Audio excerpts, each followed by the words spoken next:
trust nowadays, healthcare organisations, whether it's in the UK or beyond the UK, have to look at this as not just simply an IT project or a technology project or even a clinical project, but look at it as being an organisational change and transformation project. I think the classical way that hospitals look at putting in technology, whether it's software or something else, is you have a start, a middle and an end to a project. The problem being that when the IT department puts in a system and the project ends, who's then responsible actually for seeing the benefits then start to be realised? And it's only at the point of the system being implemented and going live that people actually start to see the benefits. So when you actually then incorporate it much more into being a transformational change project, the whole organisation is actually accountable in different ways to driving those benefits out on an ongoing basis.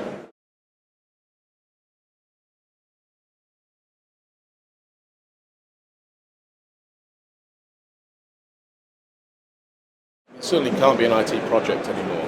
And I know that IT pushes to have heavy clinical engagement in projects nowadays. Whether it's stakeholders, whether you call them champions, it doesn't really matter. But that engagement as such is only part of the story. So, when you go and talk to an organisation nowadays, you need to talk about change. Because when you go and put an integrated EHR into an organisation, it doesn't just affect the clinicians, the nursing staff, the schedulers, people in finance. In fact, it'll affect everybody, whether it's a porter, somebody frankly even working in the canteen. It changes the whole environment that people work in. And from that perspective, when you're talking to different departments, you need to look at the impact on staff motivation. People look at a big system like this, and a lot of the words that get bandied about are efficiency, productivity. Unfortunately, a lot of people look at that as meaning, does that impact my job?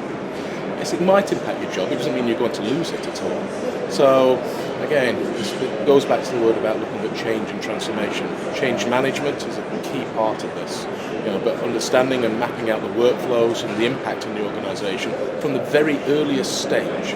So we're looking at business case, sometimes even as part of the outline business case or even the SOC.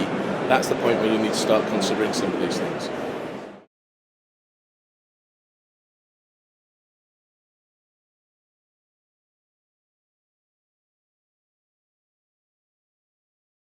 I suppose the words are overused in terms of productivity and efficiency, but I think the bigger aspect of it is not just simply looking at being able to see more patients, picking up on or preventing more mistakes, improving safety, but I think it's also talking about potential.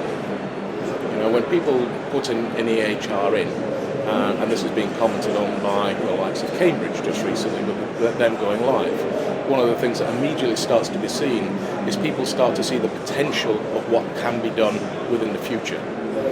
I didn't realise I could do that. Could I do that?